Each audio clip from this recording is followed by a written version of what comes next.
Boa noite a todos, sou Thiago Zego, cirurgião bariátrico aqui de São Paulo. Vou apresentar hoje à noite mais um Bari Live, como todas as quintas-feiras à noite, ao vivo pelo Facebook da Sociedade Brasileira de Cirurgia Bariátrica e Metabólica e pelo nosso Instagram. Hoje é um assunto bastante interessante, a gente vai falar sobre como a fisioterapia auxilia o pré e o pós-operatório de cirurgia bariátrica. Temos duas excelentes fisioterapeutas, Isabel Franco Lopes, de Goiânia, né? Boa noite, tudo bom? Boa noite, sou Isabel Franco, fisioterapeuta de Goiânia, Goiás. Sou especializada nessa área, na área de apneia do sono também. Trabalho com o Dr. Leonardo Seba, cirurgião e presidente do capítulo Goiás. E Carla Kuzmanich, que é fisioterapeuta de Taubaté, São Paulo. Boa noite, tudo bom? Boa noite a todos. Obrigado pelo convite. Eu trabalho em Taubaté com a equipe do Dr. Alexandre Marota e do Dr. Renato Tawil. E também hoje temos uma excelente e ilustre presença do nosso presidente da Sociedade Brasileira de Cirurgia Bariátrica e Metabólica, Dr. Marcos Leão. Boa noite, Marcos. Boa noite, Thiago. Boa noite a todos. Apenas aqui ajudar a colocar fogo um pouquinho na conversa. As estrelas são as duas fisioterapeutas, esse é o tema central e Thiago é o nosso anfitrião. Estou aqui mais para participar um pouco. E como todos sabem, vocês não telespectadores, né, mas espectadores das nossas redes sociais podem fazer pergunta ao vivo. Eu vou estar recebendo as perguntas aqui de vocês pelo telefone e assim a gente vai tentar responder a maioria das perguntas. Vou começar uma pergunta aqui com a Carla. Lógico, é bem interativo, vocês falam como vocês acharem melhor. Carla, como que você mostra para o paciente a necessidade e a importância da fisioterapia no pré-operatório? Uma coisa que é uma área que não é todo mundo que, vamos dizer, acredita ou sabe a importância. É uma grande discussão mesmo a importância da fisioterapia, porque muitos dos pacientes chegam para a gente falando que não tem dor, e aí se não tem dor, não tem que fazer fisioterapia. Eles ligam muito a essa relação. Se eu não tenho dor, não tenho nenhuma disfunção, não tenho que fazer fisio. Lá na equipe que a gente trabalha, tem um acordo entre todos, multidisciplinar, psicólogo, nutri, os cardios, endócrinos e o cirurgião, da importância da fisio, principalmente porque a gente faz bastante pré-operatório, com a ideia de preparar bem esse paciente e aí diminuir as disfunções respiratórias no intra e no pós-operatório imediato. Então, quando o paciente chega para a gente, ele já chega com a ideia de que ele vai fazer um preparo respiratório para evitar as complicações que podem vir do ato cirúrgico ou no intra-hospitalar, no pós-operatório imediato. Então, todos os pacientes com a gente lá passam no pré-operatório num preparo mais intenso, e aí depois a gente faz a visita para evitar também que tenha complicação intra-hospitalar e acelerar a recuperação com alta hospitalar no outro dia. Isabel, você segue essa linha também? E como que você atua também no intra-hospitalar e como que funciona a logística do paciente? Quantas sessões ele passa com você no pré, no pós? Como que funciona na sua dinâmica? Na nossa equipe, o trabalho vem desde o pré-operatório, no intra e no pós-operatório também até os 30 dias após a cirurgia. Nós fazemos um preparo, são 5 sessões antes, vai dependendo do paciente, pode ser que precise de mais, mas geralmente são 5 sessões antes.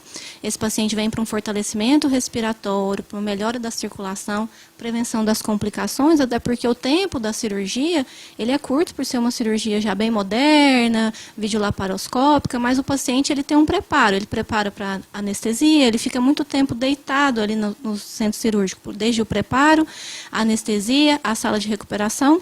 Então, a gente faz esse preparo da parte respiratória, 5 sessões. No centro cirúrgico, a nossa equipe já tem o fisioterapeuta dentro da sala de cirurgia. Então, o fisioterapeuta já fica junto com a equipe do anestesista, participa da extubação.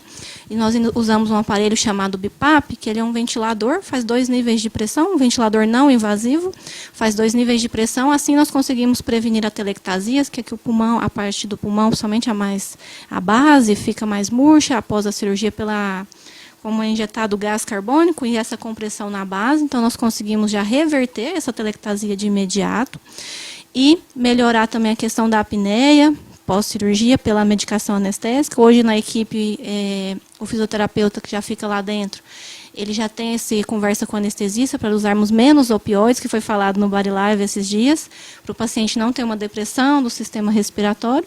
Depois de 2, 3, 4 horas no máximo, esse paciente também no quarto já levanta. Nós temos acompanhamento para fazer a deambulação precoce, né, a caminhada, Temos a fisioterapia motora, respiratória, e ele segue as orientações para casa até completar os 30 dias. Marcos, como que funciona na sua equipe? Você tem no seu consultório uma fisioterapeuta, você usa a fisioterapia do hospital? Como que funciona a dinâmica lá em Salvador? Bom, a minha dinâmica é muito parecida com a maioria dos cirurgiões em Salvador, no sentido de utilizar a fisioterapia dos hospitais. Eu tenho uma fisioterapeuta na clínica, a doutora Nila Ferraz, que inclusive é operada, magérrima, tem uns 10 anos de operada. Na clínica todo mundo é operado. E Nila começa no pré-operatório, faz algumas sessões no pré-operatório, orienta o paciente e no pós-operatório ela também acompanha. Mas o principal é diferente, bem diferente aqui do que elas fazem. Eu gostei muito do trabalho que elas fazem. Elas têm uma fisioterapia já que começa no CRPA. O paciente já acorda do lado do fisioterapeuta e ali no CRPA ele já começa, o fisioterapeuta que instala o BIPAP ou CPAP se for necessário. Achei muito interessante isso. Ver se a gente leva isso para lá também e para interagir. Mas lá é separado.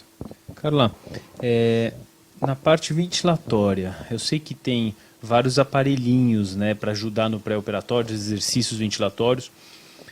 Na minha clínica a gente usa de uma marca. Esses dias uma fisioterapeuta falou que não é o mais moderno, etc. Apesar que custo-benefício aparentemente é bom. O que vocês usam? O paciente tem que comprar, o paciente ganha, ele usa na clínica, depois vai para o hospital. Como funciona essa coisa desses aparelhinhos aí de bolinha? Existe uma discussão grande entre os incentivadores. Enorme, assim, na literatura, do que funciona, do que não é o mais indicado, mas a gente sempre pensa isso.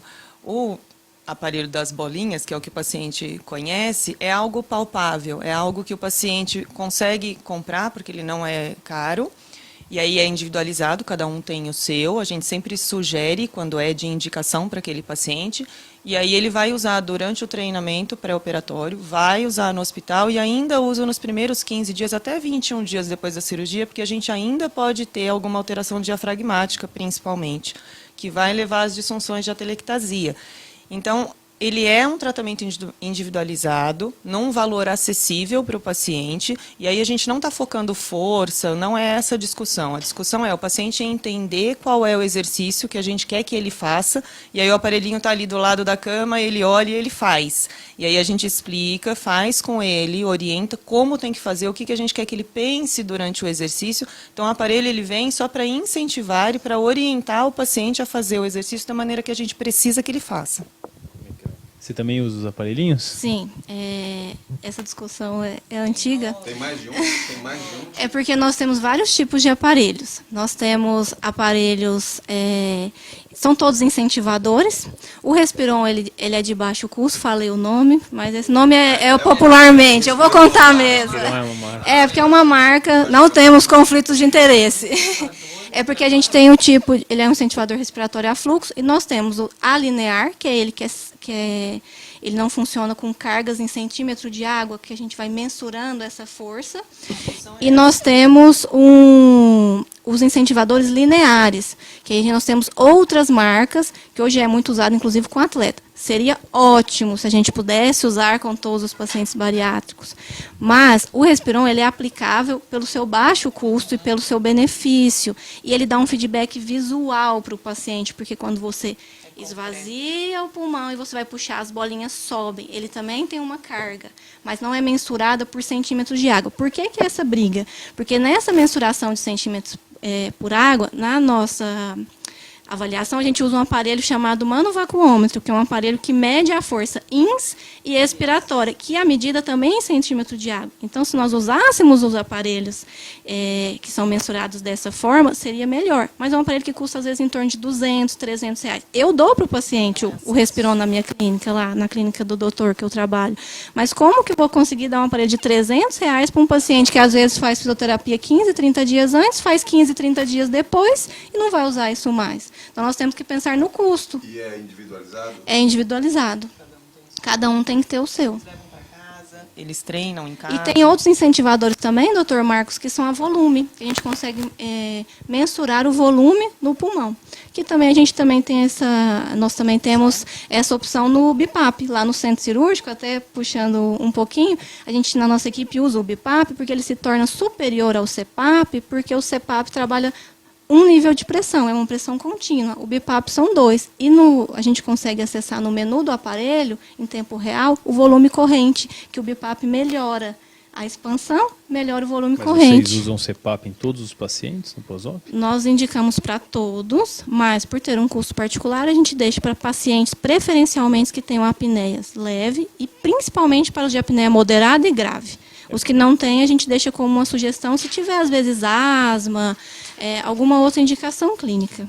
Não sei a sua opinião, doutor Marcos, mas o CPAP, pelo menos na nossa equipe, a gente só indica para o paciente que já usava antes. Com receio de uma anastomose alta, ele não deglutia ar, tudo. Então, aquele paciente que já usava, ele leva o dele. Mas aquele paciente que não usava, a gente não... Lá a gente também usa o CPAP nos pacientes que já usam em casa.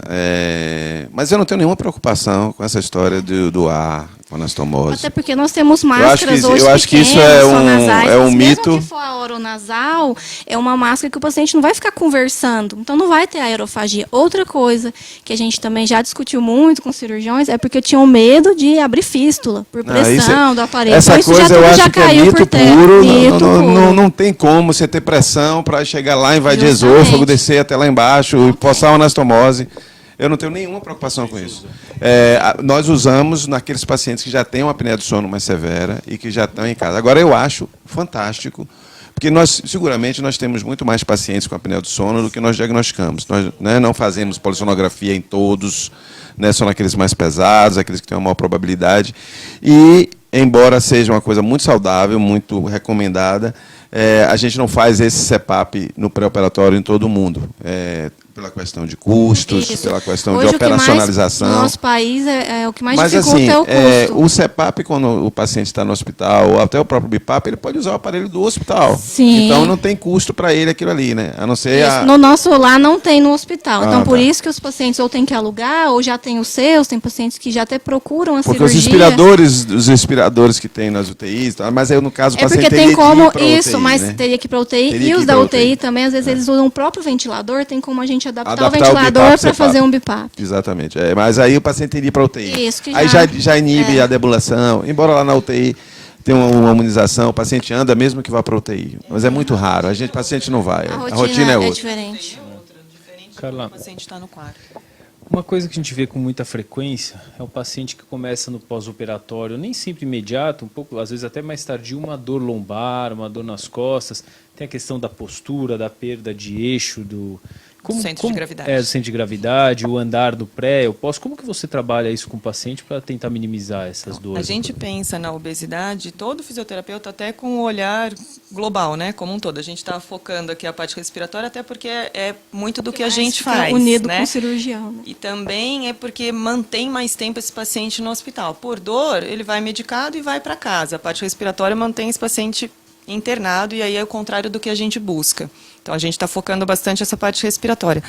Mas o posicionamento e a perda de centro de gravidade mesmo que eles têm, tem um impacto muito grande na função. Explica esse centro de gravidade, a gente está conversando. Quando a gente ganha um pouquinho, né, de peso, então a gente aumenta a circunferência, né, o tamanho mesmo do abdômen, e aí o posicionamento de peso do paciente é diferente.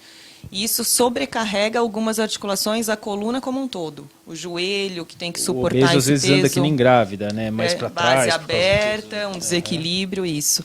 E aí ele vai para o hospital, então tem o tempo de posicionamento da cirurgia, e aí acorda, muitos deles têm medo de levantar sozinho e acabam esperando o físio para chegar no quarto, para daí levantar. Então, o tempo que ele ficou deitado, aquela musculatura ela se acomoda naquela posição. E aí, às vezes, a gente chega no quarto e eles falam mesmo, o que está pior é a dor nas costas, que não tem relação direta com a cirurgia, tem relação com o posicionamento. Mas é dessa questão da fraqueza muscular que eles têm de muitos anos carregando um peso assim a mais naquela articulação de coluna, sem o centro de gravidade adequado. Então, daí tem várias opções. A gente pode trabalhar eletroterapia, que são alguns aparelhinhos de choquinho, que eles já são habituados. A gente pode orientar os alongamentos antes, o posicionamento, mas uma das coisas que a gente foca muito atualmente é a mobilização, é se movimentar. Hoje a gente costuma falar isso para eles, essa ideia do quanto mais você se movimentar, é o correto. Então, eu estou com medo de... Não, vai bem orientado, vai bem treinado, posicionamento no leito, cabeceira elevada, então a cama mais sentada, a maneira de levantar, então gira de lado para tirar a sobrecarga do abdômen que acabou de ser mexido pela cirurgia, posiciona a mão, apoia, então a gente vai dividindo a forma de levantar, ajudando com o leito até ele conseguir andar e aí facilitar a diminuição da dor para voltar à função. E o quanto antes ele ficar sentado também, né?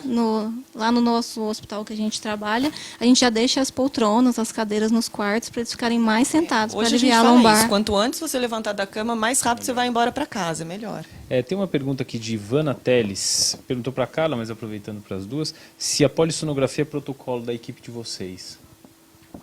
Lá em Taubaté não é, porque a gente também não tem um pneumo que fica todo o tempo com a gente no consultório. A gente conseguiu concentrar a equipe como um todo no consultório, então a gente tem acesso à informação de todos eles, né, em tempo real, e o pneumo ele fica num consultório próximo. Então, quando o paciente chega com sintoma, se queixando de alguma coisa, com sonolência constante, que às vezes até na avaliação a gente consegue pegar, a gente está conversando com o paciente, ele está dormindo na sua frente, reclama muito do sono pesado durante o dia, ou que acorda com sono, que o sono não é reconfortante, aí a gente investiga com a polissono.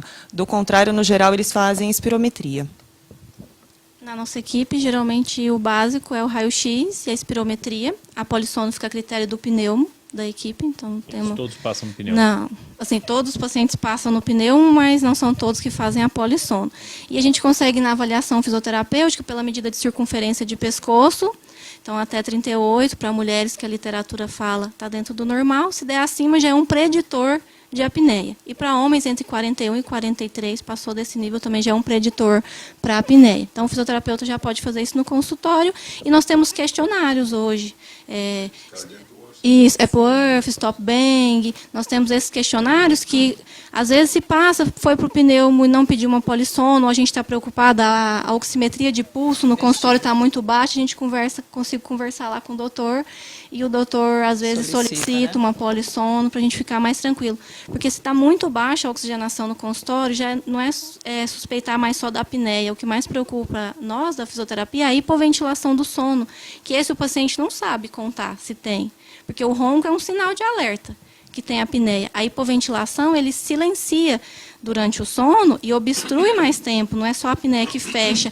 E quando ele silencia, falta oxigenação. E aí esse paciente que está dormindo, você vai chamar ele na recepção, e ele está dormindo sentado na cadeira. Então, esse pode saber que ele tem uma apneia geralmente grave com hipoventilação. Daí é o que o Dr. Marcos falou, né? A gente trata muito menos do que a gente deveria tratar, porque a gente não tem diagnóstico. Então, muitos pacientes, eles não sabem nem relatar para a gente o que está acontecendo. Então, na avaliação, hoje nós temos testes simples, rápido, barato, de acesso mesmo, com uma fita métrica que mede o pescoço, que mede a circunferência abdominal, e aí a gente consegue ir pegando alguns detalhes de que o paciente possa ter apneia, e aí a gente conversa com o cirurgião, e aí ele é encaminhado para o pneumo para fazer a polissono.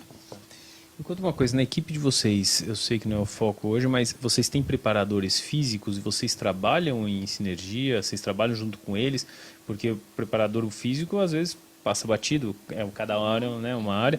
Vocês ajudam eles, vocês trabalham junto, vocês passam atividade física no pré e no pós? Então, a gente já tentou, lá no Vale do Paraíba, alguns educadores físicos para trabalhar junto. Eu gostaria muito que a gente conseguisse falar uma mesma língua e seguisse nesse caminho de preparação mesmo do paciente. Mas a gente hoje tem alguns educadores que trabalham com os pacientes muito mais no pós-operatório, dos pacientes já operados, às vezes até com alguma dor ou alguma limitação, mas que vão procurar esses educadores físicos depois. Eu ainda não consegui juntar lá, a gente não conseguiu na equipe um preparador que fizesse o pré-operatório, que na minha opinião seria o melhor, né? Uma grande questão no Brasil é custo, né? Aqui em São Sim. Paulo a gente tem muito problema de logística. Às vezes eu cheguei a organizar um evento que todo sábado tinha evento de graça para os pacientes com o preparador físico, só que ninguém queria ir. Agora, outras vezes você fala para o paciente que ele vai ter que pagar um preparador físico, vai ter que pagar uma fisioterapeuta, tudo, então a gente tem esse Começa fator. a colocar mais Por isso que eles têm que profissionais, entender da eles- importância, né? Que não é gasto, é investimento para É a saúde deles, investimento né? em saúde, é. Sim, na nossa equipe nós temos uma assessoria esportiva que está sendo própria para os pacientes bariátricos da nossa equipe. Está em andamento, está iniciando, mas o trabalho da fisio é muito importante junto com a educação física, mas no pré também não conseguimos implantar ainda pelo custo, porque tem toda a equipe, psicólogo, nutricionista, fono, físio, são muitos, mas aí com 30 dias a gente encaminha. E aí nisso eu explico para o paciente que tem essa assessoria especializada, e temos também a opção, às vezes, mas o importante é ele ir, é fazer. Com algum personal, com algum educador físico, o importante é ele fazer. Eu acho que essa questão da atividade física no pré é meio complexa. O paciente tem uma série de limitações. Ele já está, vamos entender o olhar do doente, né? Ele está, em muitos dos casos, muito obeso, cheio de limitações, cheio de dificuldades. E o pré-operatório é muito extenso, muito complexo, né? Eu acho que a gente trabalhar isso para que ele comece, a partir do pós-operatório, a entrar num novo ritmo de vida é extremamente importante. A gente vai plantando dentro da fisioterapia a sementinha, importância, isso, a sementinha do bem exatamente. do exercício. Né? E agora, isso que o Thiago falou é absoluta verdade. O que acontece com a atividade física? A atividade física é a melhor academia que tem mais perto de sua casa. O melhor personal é aquele que está mais perto de você. Você está numa cidade grande como São Paulo, você concentrar num determinado lugar, a adesão é pequena, né? Acho que é na maioria das cidades, né? Então, você incentivar o indivíduo a buscar uma atividade O física. importante é fazer, para não perder Fazer. massa magra, né? Quem orienta essa coisa de depois de vocês lá? Com 30 dias, o paciente retorna comigo para a gente fazer uma reavaliação dos exercícios que ele seguiu em casa. E aí eu faço a liberação, o cirurgião já deixa também a avaliação com 30 dias, já dá um ok. E juntamente com ele a gente já faz o encaminhamento, explicamos o que não pode, o que pode, a forma que o cirurgião gosta, tudo. E a equipe, aí falamos dessa maneira. Procure o que for perto de casa ou perto do trabalho, para não ter desculpa. A gente briga um pouco pela mudança do estilo de vida, né? Então, desde o pré-operatório, a gente vai plantando exatamente o que a Isabel falou, essa sementinha do, olha, tem que introduzir na sua vida uma alimentação equilibrada, manter os exercícios ativos, e isso vai ser para a sua saúde, para eles entenderem que, assim, o que está buscando ali não é emagrecer, é se manter saudável, né? Então, não dá para a gente trocar, por exemplo, uma doença, obesidade, no nosso caso, a gente sempre foca isso, por uma doença que é a fraqueza instalada depois por tamanha perda de massa muscular. E aí você para de ter função do mesmo jeito. Então, é sempre buscar um equilíbrio.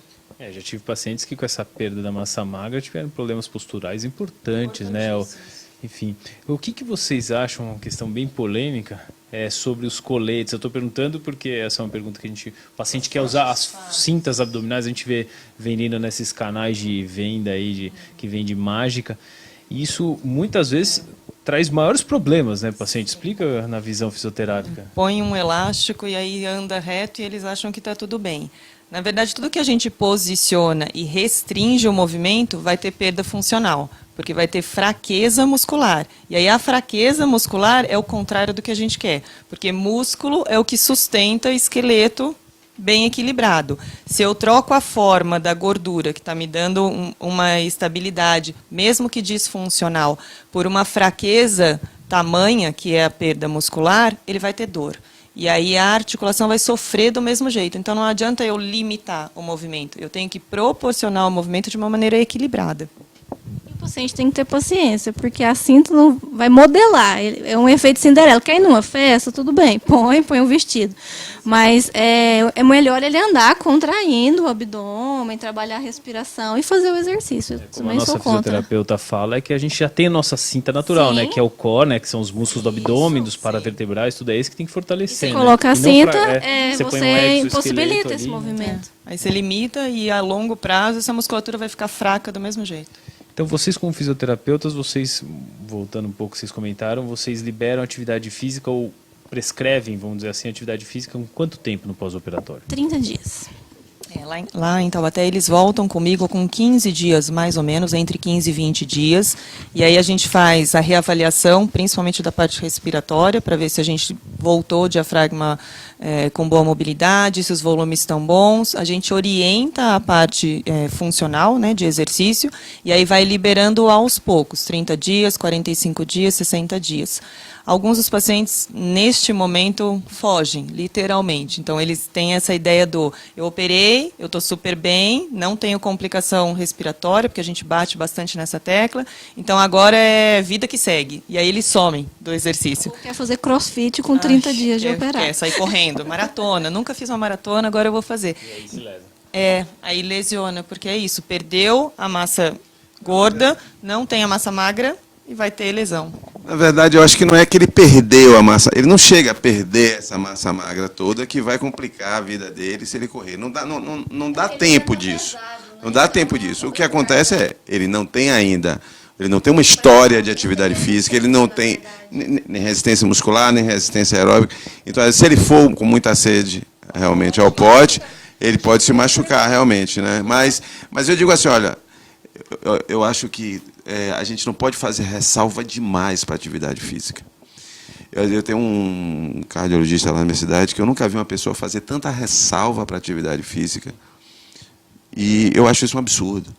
Porque a falta de atividade física é muito mais prejudicial do que o excesso, por mais que o excesso tenha riscos. Então, eu acho que a gente não deve fazer muita restrição à atividade física, sabe? Vá lá. Tome cuidado, não exagere, procure uma ajuda profissional, vá para uma academia. Mas está a fim de correr, não vamos cortar o barato do indivíduo. Está a fim de correr uma maratona, maravilha. Agora comece caminhando, comece fazendo atividade de reforço muscular. Sim. Corra primeiro 1 quilômetro, 3, 5, 10. Aí lá depois você vai ver se você quer correr uma maratona.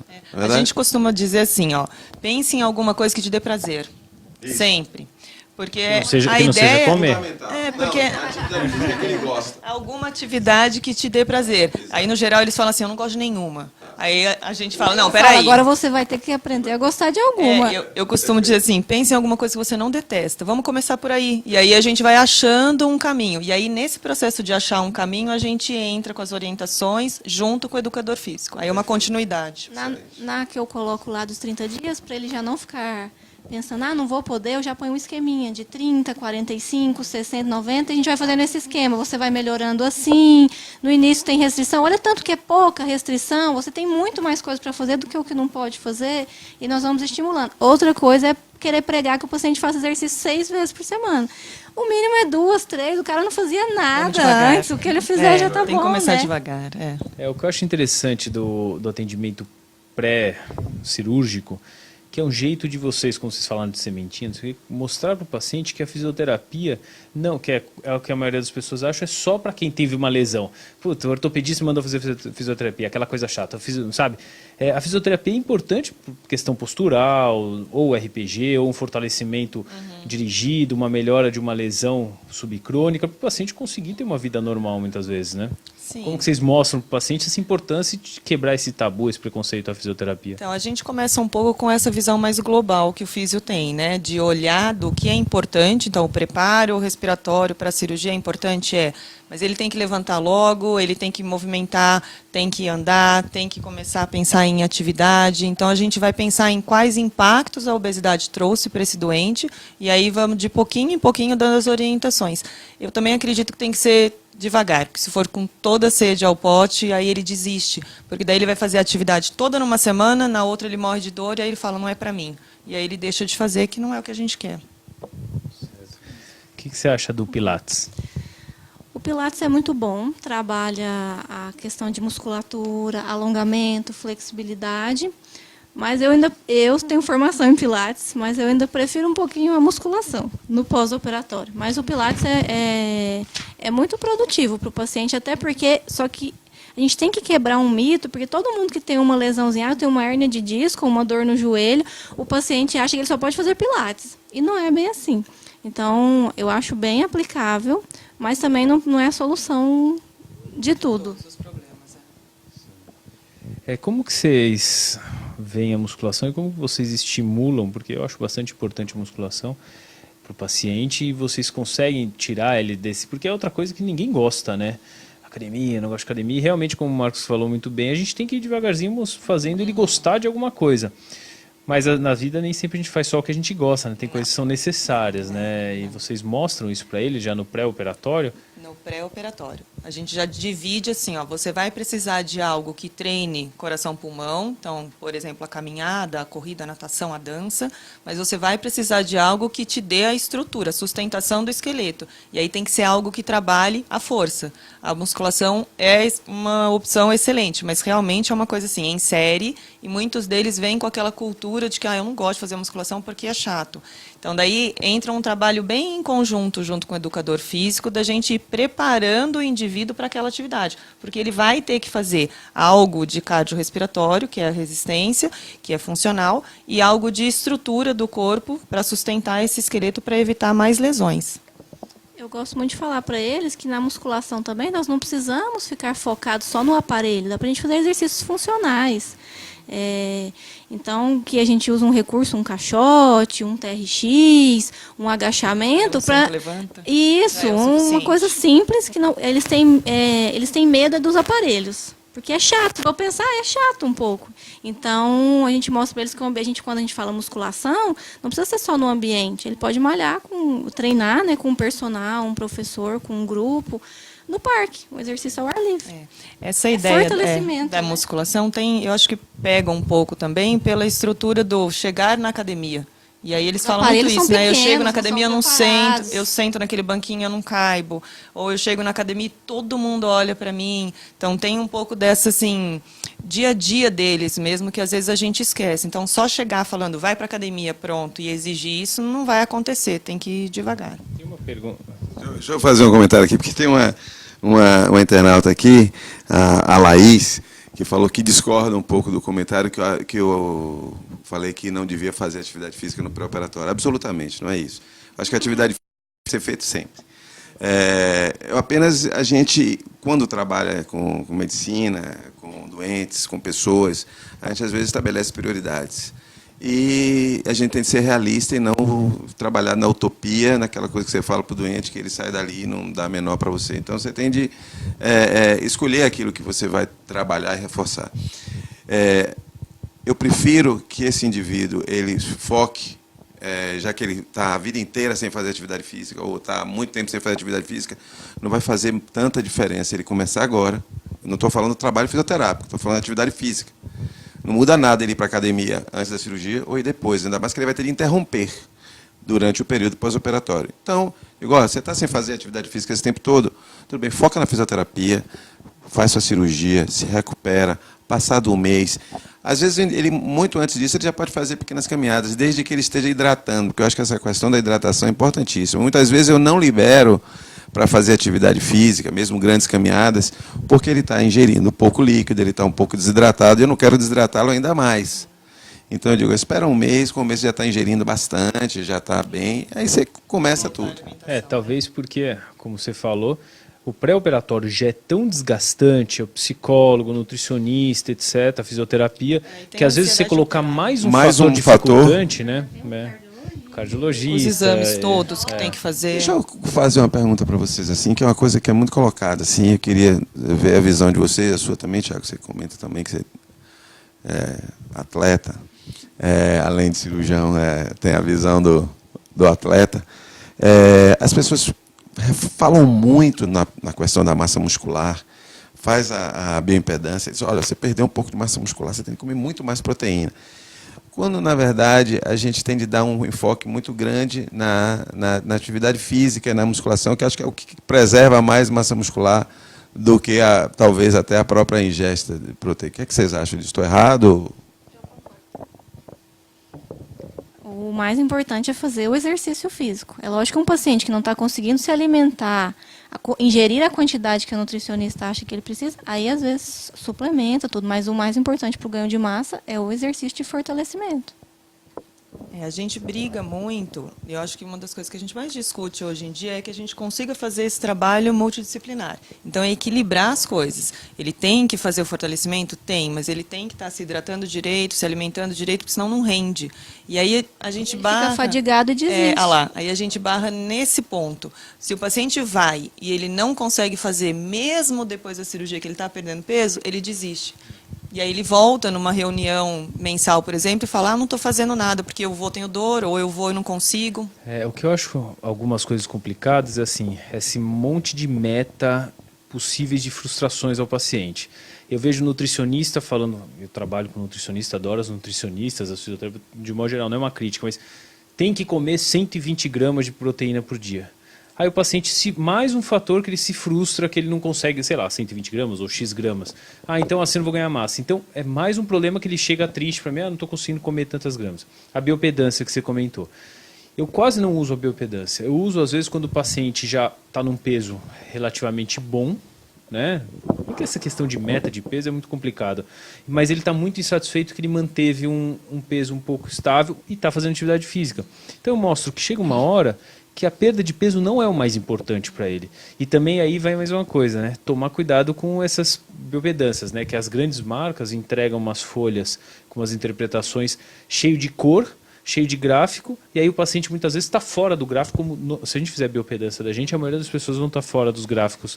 E aí é mais um fator de frustração para o paciente. Então, tomar cuidado com esses montes de coisa, né? Essa é a minha opinião. Boa. Eu acho que é uma excelente recomendação. Eu gosto muito de trabalhar no conceito. Né? Acho que tem um conceito geral, e as pessoas vão pegando esse conceito geral e adaptando às suas preferências pessoais, à sua realidade. Então, com relação à atividade física, por exemplo, é uma coisa dessa. Eu digo, olha, faça a atividade física que você gosta. Com relação à alimentação, você falou, é uma coisa importante. Às vezes o nutricionista diz, olha, você tem de comer tal, usar tal adoçante assim, assim, assim. Você tem de cortar os corantes. Você tem de cortar o tempero não sei o quê. Peraí, uma coisinha de cada vez. O cara não é hipertenso nem nada. Corta o sal total. Eu disse, calma, pelo amor de Deus. Vamos uma coisa de cada vez. Assim, vamos fazer uma coisa palpável. Umas receitas, né, que só concreta. De suplemento é uma fortuna. Exatamente. Então, exatamente. Fica inviável, né? A gente tem que, assim como a fisioterapia, a nutrição, até o segmento médico, pedir uma consulta semanal ou quinzenal, fica inviável para o paciente. Né? É isso que eu queria saber. Vocês, e como é que vocês fazem isso? A gente sabe que o indivíduo vai para casa, ele vai voltar, não sei, lá na clínica, eles voltam de 10 a 15 dias depois da cirurgia para fazer a primeira revisão e tal. E nesse período que ele está em casa, vocês orientam para ele fazer determinados exercícios físicos e respiratórios? Como é isso aí? Lá na alta hospitalar, eu já entrego uma cartilha com as orientações para 4 semanas de exercício. Então, todos envolvem exercícios respiratórios, exercícios motores, deambulação e exercícios tibiotársicos, exercícios circulatórios. Então, uma homenagem ao Dr. Ivano. Então, aí isso tem o esqueminha da primeira semana. Com uma semana, os pacientes retornam geralmente com os cirurgiões e com a nutricionista, né, da equipe. Aí depois ele vai seguir 3 semanas, ele retorna comigo com 1 mês, justamente porque seguindo essas orientações abaixa o custo para ele. Se tiver aqui com a gente toda semana para uma nova reavaliação e quando foge disso, o paciente precisa de um suporte, ele me procura antes, eles têm todo o meu acesso também com contato. Você ensina os exercícios? Ensino tudo. Então, no hospital, a gente passa as visitas e vem explicando com ele, e com o familiar também, para não ter dúvida. Tem o contato de WhatsApp e tem a abertura de ir na clínica antes, se precisar também. A gente costuma fazer o exercício com o paciente, né? Às vezes na frente do espelho, para ele entender o que a gente quer que ele pense a hora que ele estiver fazendo exercício. Fazer junto com ele, na frente dele, demonstrando. E aí deixa uma cartilinha. Legal. Aqui tem uma pergunta de uma internauta. Me ocorreu aqui uma coisa muito bacana que vocês podiam fazer, vocês duas, junto com a Ivana e com o Núcleo. A Ivana é a coordenadora do Núcleo de Saúde, de Reabilitação e Saúde Física, né, da sociedade. Montar uma cartilha bacana. Acabei de pensar isso agora. Você falou isso agora. Montar uma cartilha da sociedade com ilustrações, com exercícios recomendados, uma coisa que seja mais geral, que possa atingir Desenhos com ilustrativos. desenhos ilustrativos. A gente dá isso e o sócio da sociedade entrega ao paciente. Seria uma coisa para complementar, porque nem todo mundo tem essa maravilha que vocês fazem na clínica de vocês, né? Esse nível de assistência fisioterápica. E eu acho que é um grande ganho. Bacana. É legal porque daí a gente consegue acesso a mais pacientes, né? Nossa ideia é que o paciente vá para o hospital ou passe por esse processo todo bem orientado. Se bem treinado, melhor ainda, mas pelo menos bem orientado. Então, cartilha talvez seja uma forma da gente ter mais acesso a mais pacientes. Bruna Genovese Rampazzo, ela é fisioterapeuta e trabalha numa equipe multidisciplinar do pré- e pós-operatório de cirurgia bariátrica. Ela pergunta quanto tempo dura o acompanhamento no pós-operatório. Como que vocês fazem isso? Então, a gente ainda não conseguiu fazer um consenso dos fisioterapeutas da sociedade. Isso está em discussão, né? Mas a gente sabe que pelo Brasil afora, em diversas equipes, não tem exato. Vai passar tantas vezes antes, vai passar no pós-operatório imediato, vai passar tantas vezes depois. Isso varia de equipe para equipe e até de região para região no nosso país. Igual o Dr. Marcos falou, porque tem equipes que são a equipe de fisioterapia do Hospital, pós é do hospital. Isso.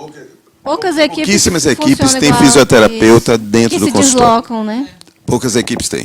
E as que têm, assim, esse papel não é tão assim, robusto como é em algumas, como a de vocês, como a de Osíris, que é o cirurgião da equipe de Ivana. Porque, aí, no caso, Ivana, não sei se vocês sabem, Ivana é a esposa, né, do cirurgião. Então, aí o cirurgião, e na casa dele lá, quem manda é ela mesmo, na clínica também. Então, lá ela diz assim, eu só vou operar quando ele fizer toda a parte fisioterápica. Aí, então, lá, graças a Deus, a minha fisioterapeuta é maravilhosa, é minha paciente, minha amiga, quem manda ela sou eu. Mas, geralmente, respondendo assim, mais direto, o nosso acompanhamento é no hospital e vem as cartilhas de orientação, que talvez a ideia do Dr. Marcos agora venha para somar. Aqui tem a Lu Diniz, ela diz, se o paciente não faz os exercícios pedidos em casa antes da cirurgia bariátrica e se der algum problema respiratório, o que o fisioterapeuta pode fazer a respeito? O que vocês entendem da pergunta? Ela diz que Se ele não preparar, se ele se o complicar. paciente não fizer o segmento orientado e ele tiver uma complicação, como que vocês trabalham isso? A complicação é médica, né? É porque às vezes ela está perguntando médica, né? se tiver pneumonia, trombose, a complicação embolia, é médica. O papel da falta de fisioterapia é melhorar o pós-operatório, diminuir as chances de algumas complicações, especialmente algumas complicações respiratórias. Nada de também que vai criar uma catástrofe. A gente trabalha com você prevenção. acelera, você previne. A deambulação, que é colocar o paciente para andar o mais cedo possível, isso é feito nos hospitais pela fisioterapia, não só deambular, mas os exercícios todos. Isso previne trombose, previne embolia, previne problemas respiratórios.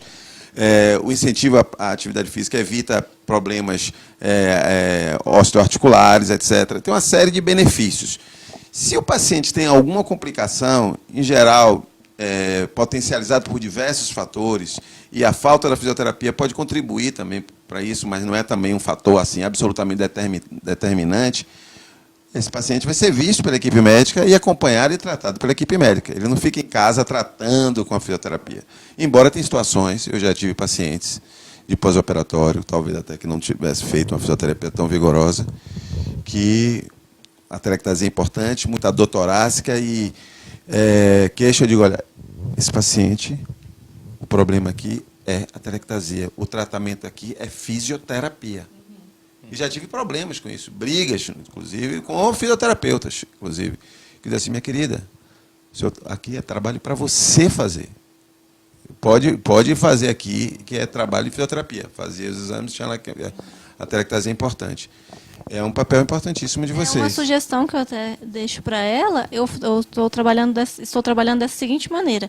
Eu faço as sessões e eu peço para o paciente retornar ao meu consultório na véspera, porque mesmo se ele é de fora, não é da capital, que a gente fica em Goiânia, não é da capital, ele geralmente chega um dia antes na cidade, porque ele vai operar no outro dia de manhã. Então eu peço para ele passar no consultório um dia antes, eu faço uma nova reavaliação. Se eu vejo que ele não fez nada, eu converso com o cirurgião e com o anestesista, a gente suspende a cirurgia, se for uma coisa que não está segura.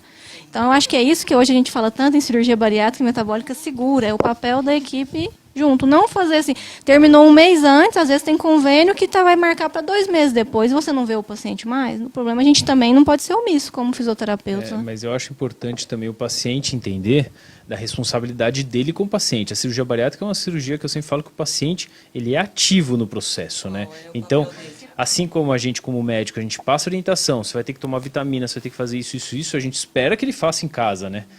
Assim É como a possível, você fisioterapia. dá um aparelho para ele fazer, a Vocês cartilha, as orientem, orientações, só- a pessoa não mas fizer. Não é todo mundo que Não, mas faz, se apesar Sim, do... foi por isso que eu coloquei esse sistema A de gente reavaliar. também reavalia, porque daí na reavaliação eu consigo numericamente mostrar para ele, olha, você tinha tanto e agora você tem tanto, melhorou.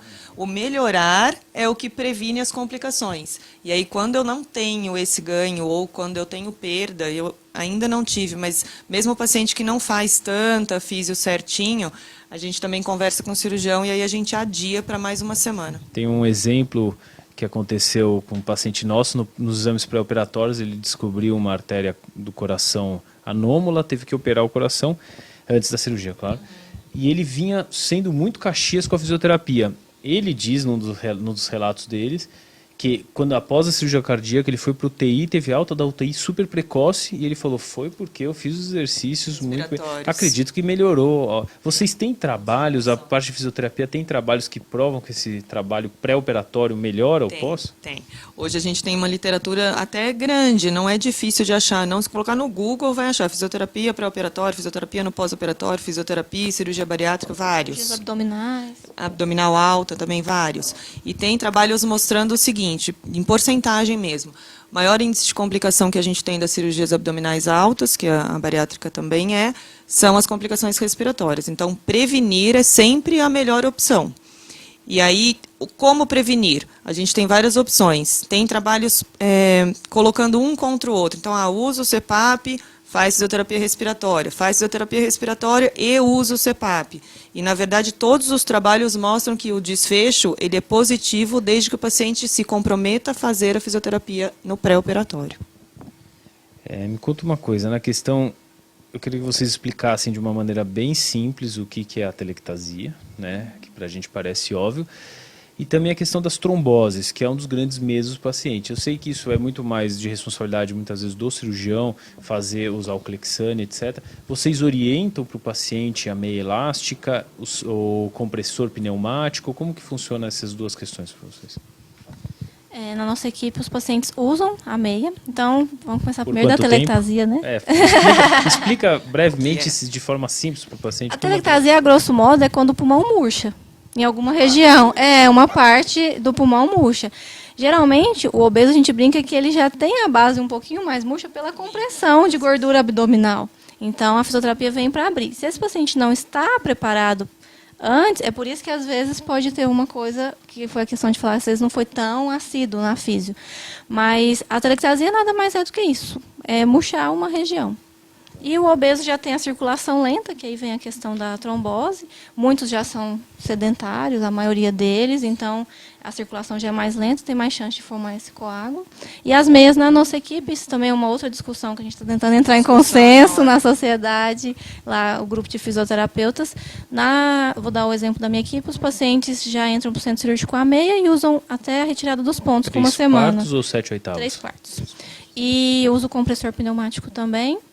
No Que centro período? cirúrgico. Só no centro dentro do cirúrgico? centro cirúrgico. No quarto, não. Pós-operatório. Não, porque aí já vai a físio, a gente já vai para levantar e deambular. Então, a gente tem uma discussão grande quanto a isso. Põe meia, não põe meia, qual é o que a literatura fala. Então, a literatura fala que assim, a gente tem benefícios, mas não é ela que vai garantir que não tenha complicação. Então, é alguma coisa a mais que a gente pode favorecer, prevenir, né, não complicações.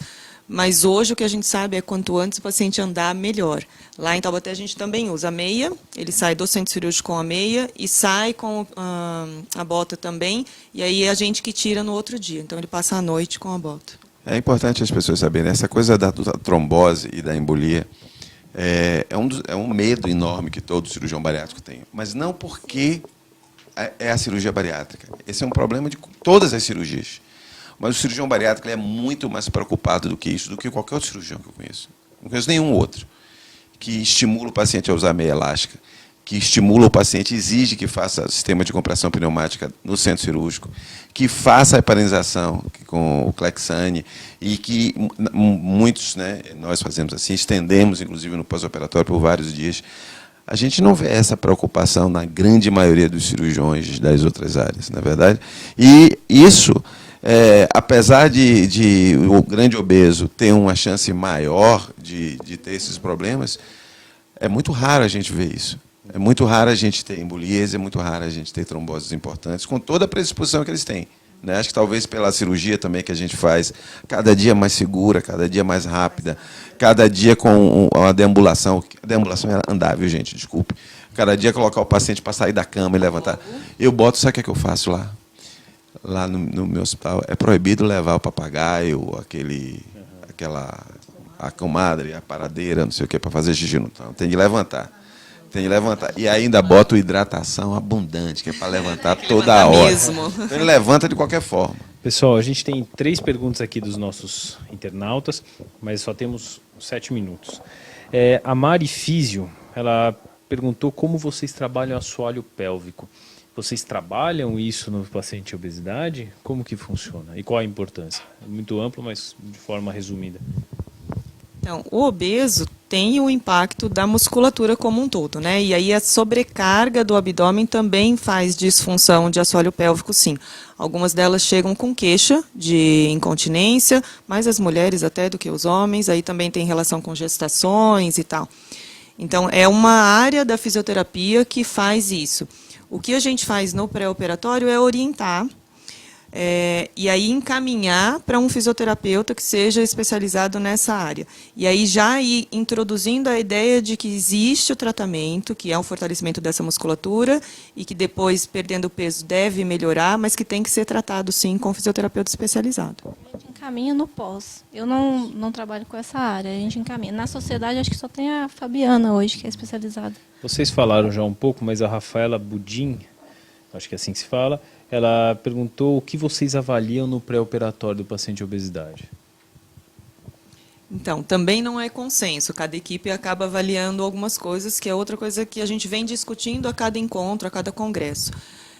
Lá em Taubaté, na equipe que eu trabalho, o foco de pré-operatório é evitar ou prevenir complicações respiratórias e favorecer a alta do paciente. Então, o foco maior, o olhar maior que eu tenho para eles é a parte respiratória. Então, faz movimentação, né, mobilidade tóraco-abdominal, faço força, faço circunferência abdominal e pescoço, até porque a gente faz a reavaliação e compara.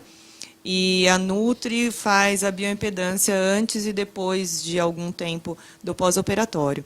Mas acaba que o foco é prevenção respiratória. O nosso funciona igual o da Carla, também lá em Goiânia. A Vânia Mara Vieira, ela falou que tem uma amiga que fez a cirurgia e usou cinta por 15 dias. Eu acho que a gente já falou sobre isso, que não está indicado cinta abdominal, né?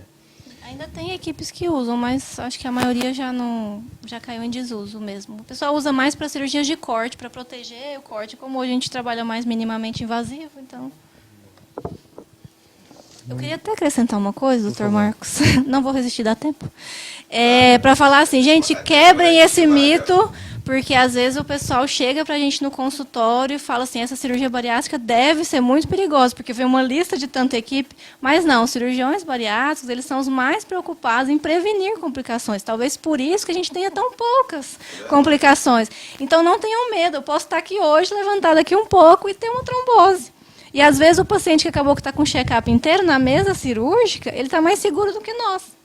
Então, quebrem esse mito, não precisam ter esse mito, nossa, tem a fisioterapia antes porque tem muita complicação. Não, não tem muita, mas tudo que a gente pode melhorar no pré-operatório, para ter um pós-operatório mais seguro, e vocês retornem às suas atividades de vida diária, ao trabalho, voltem a dirigir, o quanto antes, é esse o nosso papel. Essa é uma questão que a gente pode... A questão não é tanto a cirurgia, a questão é o doente. A questão não é a cirurgia bariátrica, a questão é o obeso mórbido.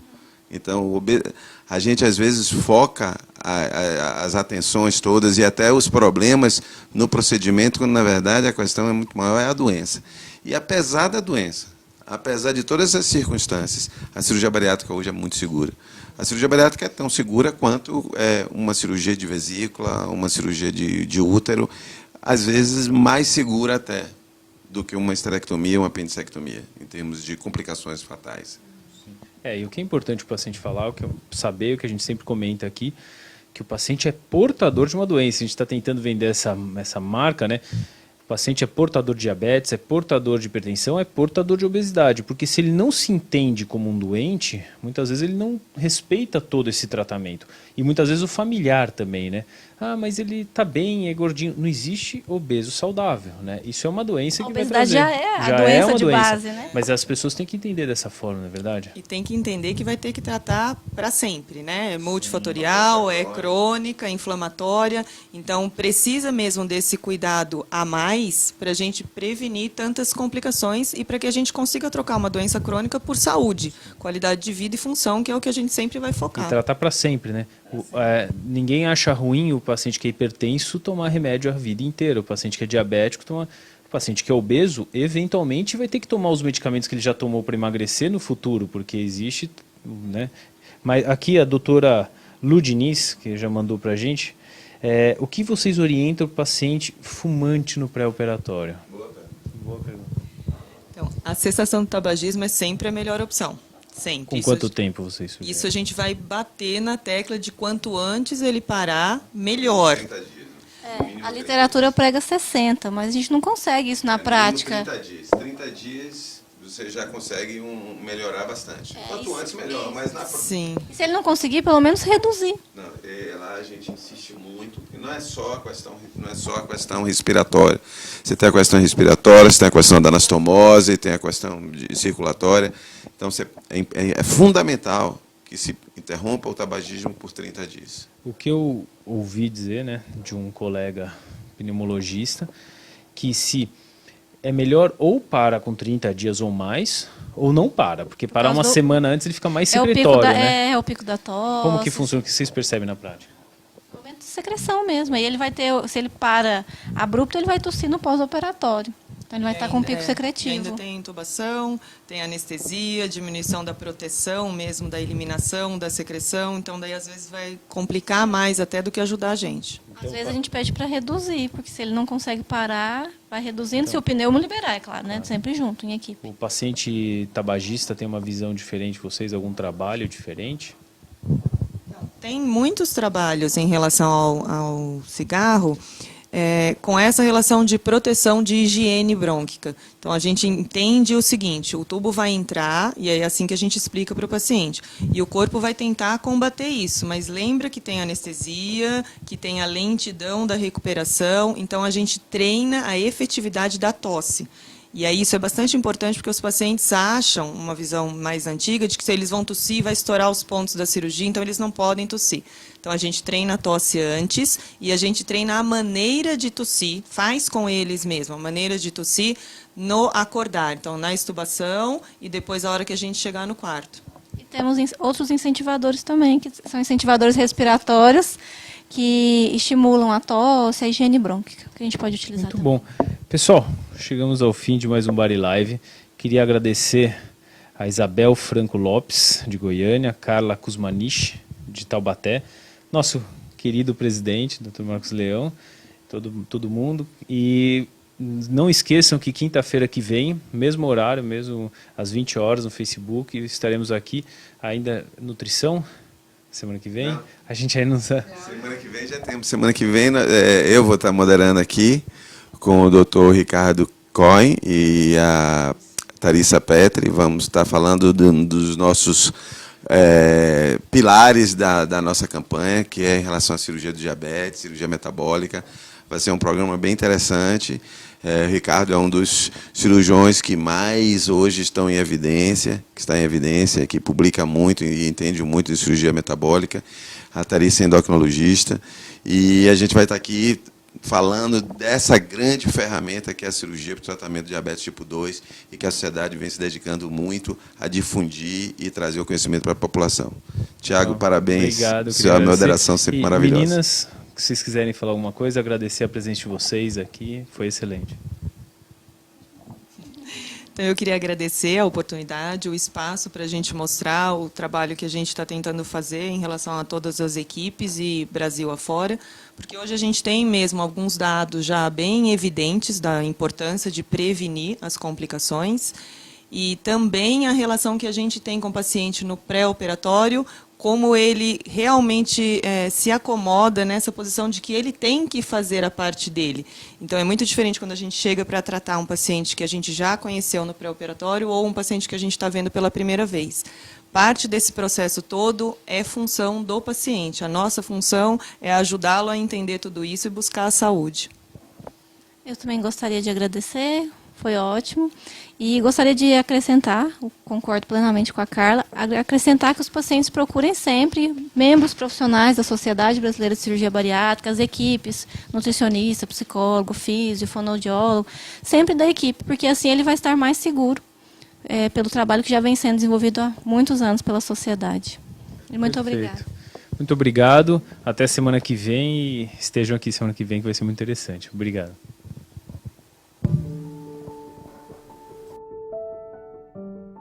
Melhorou toda a minha condição, todo paciente, a dependência das medicações, a melhora da qualidade de vida, os sintomas, através de uma chamada no Facebook. Eu, um domingo, estava na rede social e vi no Facebook uma chamada. Para mim era péssimo. Ser diabético, eu me sentia muito mal, trazia assim, uma certa tristeza, uma certa angústia. Por ser enfermeira, muitas vezes eu oriento e passo para os pacientes toda a necessidade do autocuidado, das medicações, mas quando é com a gente é mais difícil. E aí me chamou a atenção, eu acessei o link, li todas as orientações e me inscrevi. Eu acho que todos devem ter acesso, pelos benefícios que a cirurgia traz, pela melhora da condição, pela remissão da doença. E essa cirurgia até então não era validada no Brasil, então eu acho que ela é fundamental para a melhora da condição.